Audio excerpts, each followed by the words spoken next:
Então, falando primeiramente dos grafos planares. Para um grafo ser planar, a única coisa que ele precisa é poder ser desenhado em um plano, então uma folha de papel, por exemplo, sem que nenhuma aresta se cruze. Então, esse grafo aqui, o primeiro que eu desenhei como exemplo, ele é planar, porque ele está desenhado aqui em um papel, nenhuma aresta está se cruzando. Se eu tivesse mais um vértice aqui, por exemplo, e ele tivesse uma aresta para esse, aí ele já não seria mais planar, porque agora essa aresta está se cruzando com essa. E aí como é que você sabe se um grafo é planar ou não? Porque pode ser que um grafo esteja desenhado em um plano se cruzando arestas, mas que ele não precise cruzar as arestas. Então, por exemplo, se eu tenho esse gráfico aqui com 4 vértices e eu desenhei ele assim, as arestas estão se cruzando. Porém, eu podia desenhar ele assim.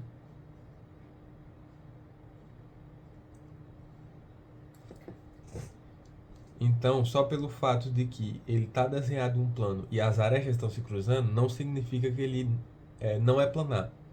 Ele ser planar é existir algum desenho possível em um plano que as arestas não se cruzem. Então, esse grafo aqui, ele é planar, mas ele não está desenhado na forma planar, mas ele é planar, porque se desenhar assim, as arestas não se cruzam. Então, como é que eu sei que um grafo ele é planar ou não? Para provar que um grafo é planar, a única forma é desenhando ele sem cruzar as arestas. Não tem outra forma. Porém, você pode provar que ele não é planar de algumas formas mais simples. Então, aqui tem dois gráficos, que é o K33, que o K33 é o gráfico completo, que tem 3 vértices de um lado, 3 vértices do outro. É um gráfico bipartido, né? Então, todos os vértices da esquerda se ligam com os vértices da direita, só que não se liga com os vértices do mesmo lado dele, né? E o K5, que é um gráfico com 5 vértices, e todos esses vértices estão ligados um no outro. Esses dois gráficos aqui, eles são provados de ser não planares. Então não existe uma forma de desenhar nenhum desses dois de uma forma planar. Então se ele colocar um grafo, por exemplo, de 20 vértices, e pedir para você provar que ele não é planar, e aí você olha que dentro desse grafo, em algum canto lá, tem um K33 no meio, ou tem um K5, então esse gráfico não vai ser planar. Então se qualquer grafo conter no meio dele, não precisa ser só esses vértices dos dois. Pode ter mais, pode ter 20, 30, 100 vértices. Se dentro do grafo conter um desses dois grafos, então automaticamente o grafo não é planar. Porque aquela parte do grafo não vai poder ser desenhada de maneira planar. Outra forma de provar que o grafo não é planar é com essas duas equações aqui. Então, E é o número de arestas, V é o número de vértices. Isso daqui é para um grafo qualquer.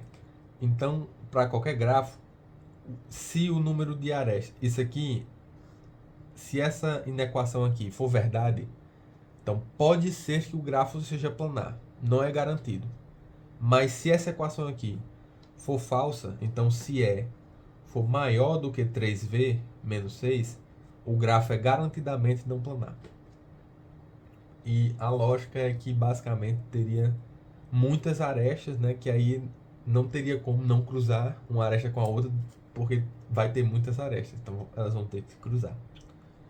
Então, se você, para qualquer grafo, você pode usar essa equação aqui. Se essa equação for verdade, não significa que o grafo é planar. Ele pode ser planar ou não. Mas se for falsa ela, se tiver assim, então quer dizer que o grafo com certeza não é planar. Essa daqui é a mesma coisa, só que aqui é para grafo bipartido.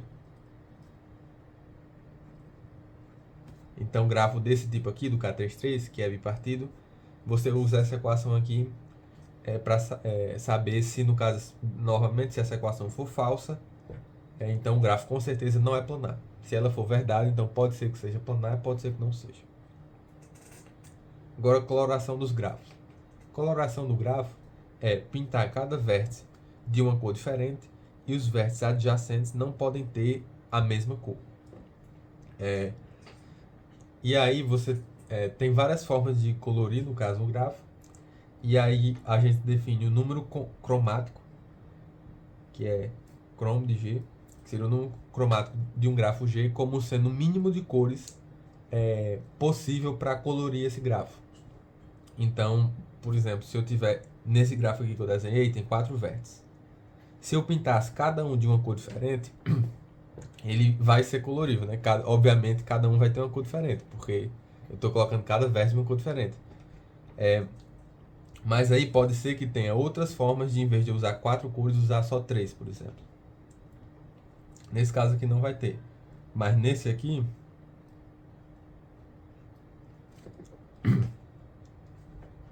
eu posso usar, por exemplo, verde aqui e aqui. Eles não são adjacentes. E amarelo aqui e aqui. Então, em vez de eu usar 4 cores, eu usei só 2. Eu podia usar 4 cores? Pode. Pode, vai ser uma coloração válida.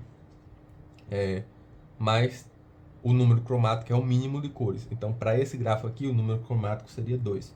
Porque o mínimo de cores possível para ele são 2. E aí, quais são os algoritmos para fazer essa coloração em grafos?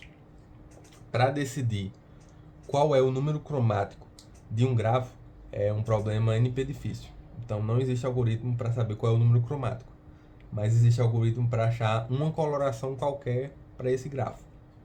Então, o primeiro algoritmo é o mais simples possível. Você vai escolher um vértice e você vai colocar uma cor nele. Vamos dizer verde. Depois disso, você vai escolher outro vértice, vizinho a esse que você escolheu, e você vai colocar uma cor diferente, amarelo. E aí você vai fazendo isso. Vou escolher esse, não pode ser nem verde nem amarelo. Então vou escolher azul. E aí você vai escolhendo. Essa daqui pode ser qualquer coisa. Então vou colocar azul nela. E aí você vai fazendo isso até que o grafo inteiro tenha sido preenchido com cada um de uma cor diferente, né? Aqui, por exemplo, esse vértice seria adjacente com a cor verde, seria adjacente com a cor azul e seria adjacente com a cor amarela. Então ele teria que ter uma nova cor. Tá vermelho. Então aqui eu colori ele com 4 cores diferentes. Porque eu só fui escolhendo um vértice aleatório e uma cor para ele, até que todos os vértices sejam coloridos. Isso sempre vai garantir que você vai ter uma coloração, obviamente. Mas quase sempre essa coloração não vai ser a menor possível. E aí tem outro algoritmo que é uma heurística, né, para escolher uma coloração. Então ele não é garantido de achar sempre a menor coloração. Como eu falei, a menor coloração é NP difícil. Então, como é que é esse algoritmo?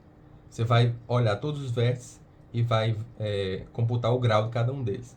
Então, o grau desse daqui é 3, o grau desse é 3, o grau desse aqui é 2, o grau desse aqui é 4. Faltou essa aresta aqui. O grau desse aqui é 3 também. O grau desse é 4, o grau desse é 3. Então, o maior grau é esse e esse, né? Esses dois. Então, você vai escolher o de maior grau. No caso, como este tem um maior grau, 2 tem o mesmo grau, eu posso escolher qualquer um. Vou escolher esse daqui. E aí você vai colocar uma cor para ele. Então, vou colocar a cor verde. Depois disso, você vai para o próximo de maior grau, no caso esse. E você vai colocar outra cor para ele das que tem disponíveis, né? Então, verde não pode. Vou colocar um amarelo para ele. Agora, quase todos têm grau... não todos, né? Esse daqui não. Mas todos os outros têm grau 3. Então agora eu vou para eles. E aí vou fazendo isso. Esse daqui não pode amarelo nem verde. Então vou colocar azul. Esse daqui pode amarelo. E aí você vai fazendo isso até que todo o gráfico seja colorido. Então é basicamente a mesma coisa desse simples. Só que a ordem, em vez de ser qualquer vértice que você quiser, é os vértices de maior grau, né? Na ordem de maior grau. Então esse daqui, vou colocar azul. Esse daqui verde.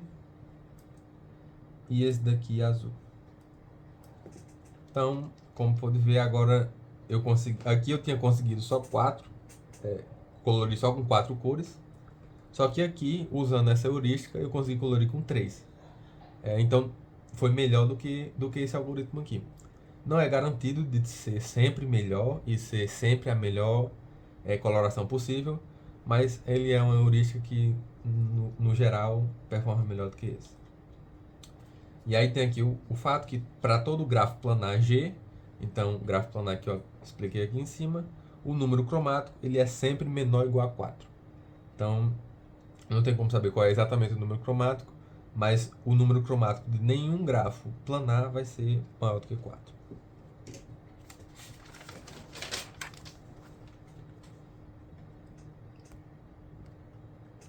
Agora para fluxo em redes.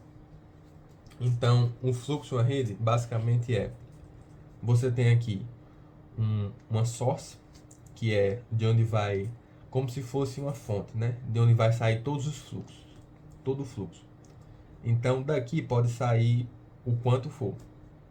E aí a gente vai ter uma sink, que é como se fosse o ralo, né? É onde vai, para onde vai todo o fluxo. Então, o fluxo na rede é tudo que sai da fonte e tudo que entra no ralo. No caso aqui, o fluxo é 6 por quê? Então, aqui cada aresta tem 2 números. O primeiro número é a capacidade.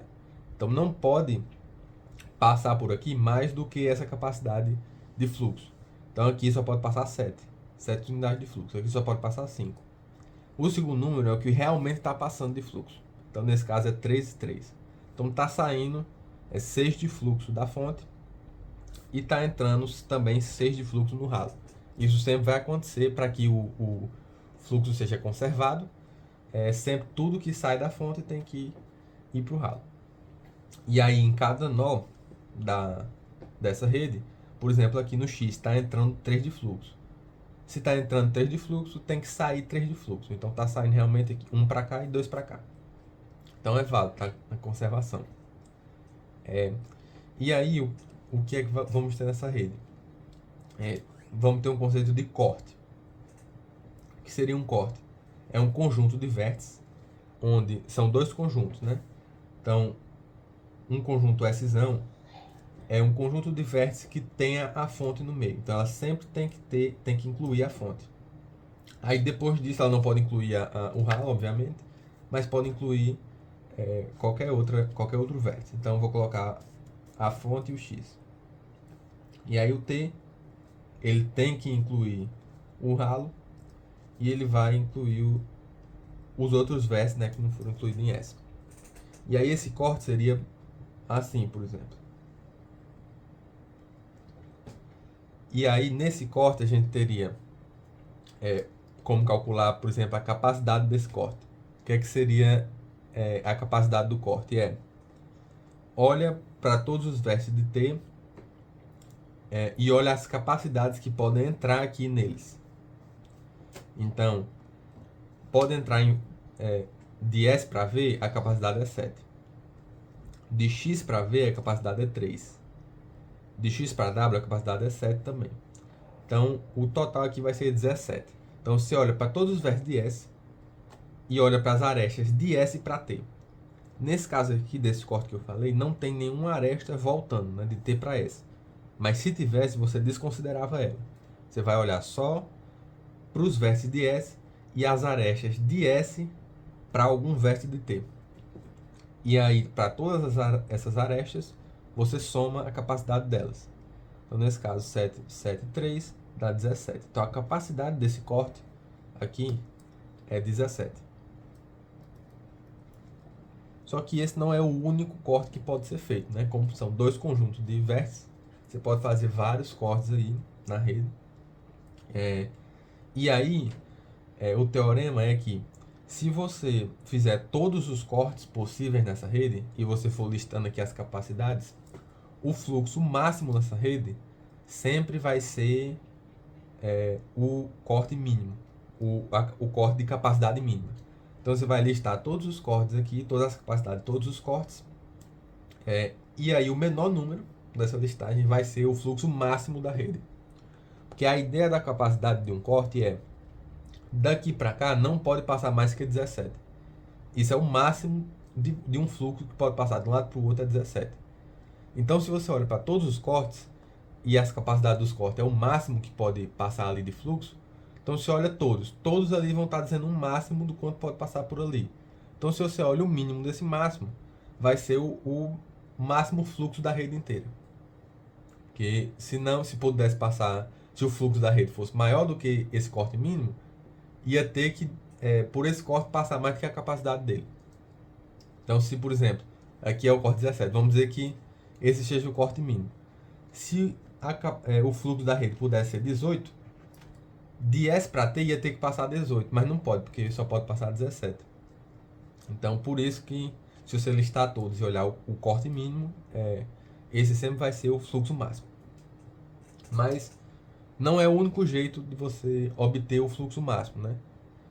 Porque, obviamente, listar todos os cortes possíveis e calcular as capacidades dele demora bastante. Então, outra forma é com o algoritmo que funciona dessa forma. Você vai encontrar um caminho de S para T. E aí, você vai calcular o quanto poderia, teoricamente, aumentar de fluxo em cada uma dessas arestas. Então, vou fazer o caminho S, X, W e T. Então, esse caminho, aqui. E aí, de S para X, você poderia aumentar 2 de fluxo. Porque a capacidade é 5 e só está passando 3. Então, você pode aumentar 2 de fluxo. De X para W, você poderia aumentar 5 de fluxo. 7 menos 2. E aí de W para T você poderia aumentar 3 de fluxo. Pronto, depois que você achou esse caminho, você vai olhar qual é o mínimo desses valores. Nesse caso é o 2. E aí você vai aumentar cada aresta dessa por esse valor. Então, o fluxo aqui, S para X, que era 3, vai agora ser 5.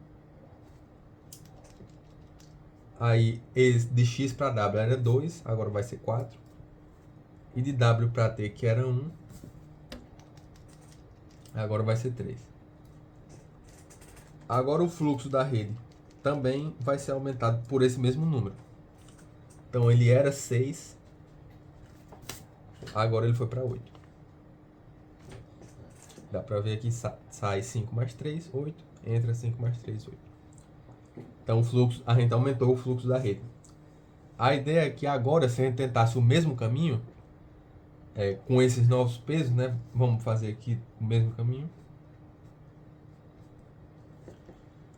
Aqui seria 0. Aqui 3 e aqui 1. O quanto podia aumentar, né? Então, de S para X não pode aumentar mais o fluxo. Então, esse caminho mínimo desses 3 números aqui seria 0. Ou seja, não pode aumentar o fluxo em nenhum canto do caminho.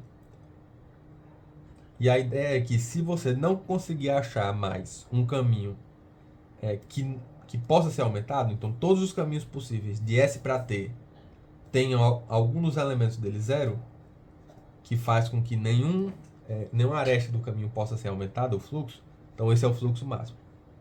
Então vamos ver aqui se realmente tem. Se realmente está no fluxo máximo essa rede. Então qualquer coisa que incluir essa aresta aqui vai estar travada, né? Então vamos tentar por aqui por baixo. S, V, V para T. Esse caminho dá certo. Então S para V para T. Então aqui eu posso, de S para V, eu posso aumentar 4 de fluxo. Só que de V para T eu só posso aumentar 1 de fluxo. O mínimo é 1. E aí agora eu vou aumentar o fluxo daqui em 1. Então de 3 vai para 4. E aqui eu aumento o fluxo em 1, de 5 vai para 6. O fluxo total da rede vai para 9. Agora, como eu falei, daqui para cá não tem mais como. Daqui para cá, se eu for de S para V, de V para T, a única aresta que tem é essa, né? E ela já está cheia. Já está no fluxo máximo dela. Então, teoricamente agora o fluxo da rede está máximo. Mas na verdade, não é qualquer caminho que essa lógica funciona. você também vai ter uma definição de um quase caminho. O que é um quase caminho? Um quase caminho é um caminho de S para V, de S para T, se você ignorar as direções. Então, antes, quando eu vinha aqui, qual era o problema? Eu vinha de S para V. De S para V, quando eu chegava aqui em V, a única aresta direcionada para T era essa. Então, eu não podia ir por essa, porque essa daqui está vindo, não está indo. Então, um quase caminho, ele tira essa restrição. Quando você vem de S para V, você pode ir para onde você quiser. Então, pode ir para W e de W pode ir para T. Então, isso aqui vai ser um quase caminho. S, V, W e T. E aí, o que é interessante com esse quase caminho? A gente vai fazer a mesma coisa que a gente fez aqui, só que nesse quase caminho. Então, de S para V agora, eu posso aumentar 3. De V para W, 4. De W para T, 1. Então, como eu falei, a mesma coisa vai ser feita aqui. Olha, o mínimo deles é 1.